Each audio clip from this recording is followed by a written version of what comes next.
l'ONU a demandé un avis consultatif et elle a chargé justement le Suédois Hans Corell pour analyser, étudier les volets juridiques de l'exploitation des ressources naturelles dans le Sahara marocain. Et il y a eu justement des avis, il y a eu une analyse, il y avait un rendu, et sur la base de ce rendu, le gouvernement suédois, déjà de l'époque, a adopté une politique hostile aux intérêts du Maroc sur son territoire dans les provinces sahariennes, en demandant et en sommant au Maroc d'arrêter l'exploitation de ressources naturelles, alors que le droit international et même les conclusions du rapport n'interdisaient pas pour le Maroc d'exploiter les ressources naturelles en faveur de la population, déjà locale, et en faveur d'un développement économique.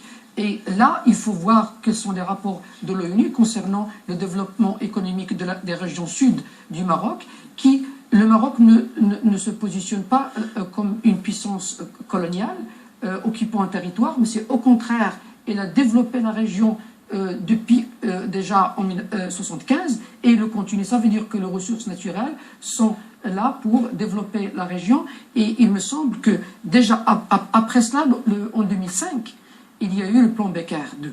Il faut s'en rappeler et c'est très important. Et déjà en 2005, le gouvernement suédois a adopté le plan Becker alors que l'ONU lui a mis fin et l'a arrêté. Ça veut dire que là, du point de vue du droit international, ça interroge plus d'un spécialiste. Mais alors, est-ce que l'Union européenne ne va pas avoir un rôle? Parce que quand on voit ça, quand on voit la position de la Suède, est-ce qu'elle n'est pas en contradiction avec justement la politique de l'Union européenne par rapport à la situation au Sahara et justement de manière les eurodéputés le vivent au quotidien. Quand vous avez 100% des eurodéputés suédois qui votent contre les accords de pêche. Voilà, c'est une belle unanimité, entre guillemets, et qui se place à contre-courant de la politique agricole, des politiques qui sont prônées par l'Union européenne, etc. Et je crois que ça, il faut le retenir. Mais ce qu'il faut aussi... Ça, c'était en novembre 2011. Hein, voilà. Et c'est d'une constante régularité. Vraiment très régulier sur la question. Il ne lâche pas l'affaire. Qu'il soit à l'opposition ou qu'il soit au pouvoir, c'est une constante de la politique, non pas étrangère de la Suède, mais je vous ai dit tout à l'heure que c'était un enjeu de politique intérieure. J'ai posé la question, est-ce que c'est un véritable activisme d'État que nous avons en face? Ce n'est pas seulement le lobby sahraoui, vous pouvez ne pas être d'accord, mais en même temps, quand vous avez un appel du gouvernement, des poursuites judiciaires engagées par le gouvernement suédois contre des entreprises qui investissent dans le Sahara marocain, quand les fonds de pension sont suspendus parce qu'ils financent des investissements dans le Sahara, tout cela pose au moins question. Je m'interroge par rapport à cet activisme. Et puis il y a un lobbying très fort suédois sur cette question des ressources naturelles au Sahara. Et ça, je crois que...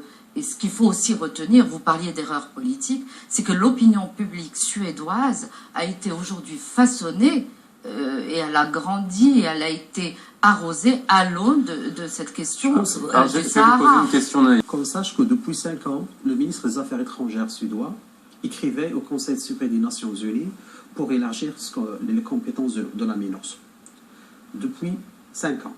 En 2008, il y avait ce qu'on appelle l'affaire d'Ove Alstrom et Lennart Gillberg, deux entrepreneurs suédois qui voulaient investir dans les régions du sud du Maroc. Le ministre jadis des Affaires étrangères, Carl Bildt, les a introduits en justice. Donc, c'est-à-dire qu'il y avait cette intention de nuire à l'image du Maroc, de créer une dislocation. Expliquez-nous, parce que qu'on comprenne bien le nœud de l'histoire, l'affaire, donc deux investisseurs qui ont été traduits en justice, mais à quel titre, de quelle manière et il avait deux entreprises. Quelle vertu Voilà, ils avaient deux entreprises qui s'appellent Aldo et Nordic 4. Ces deux investisseurs suédois, donc ils étaient appelés par un investisseur marocain en 2008 pour, voilà, investir ensemble dans le domaine de la pêche, dans le sud du Maroc. Le ministre Carl Bildt, il a fait tout un discours au Parlement pour dire qu'ils n'ont pas droit parce que pour des raisons d'éthique étatique, soi-disant. Donc, c'est-à-dire, il y avait ce dévouement et cette perception de ce qui se passe aujourd'hui. Donc, je pense qu'il ne faut pas qu'on essaye de rester dans la spéculation dans ce sujet. Donc, il y avait une tentative et une façon de concevoir les choses comme telles sont aujourd'hui.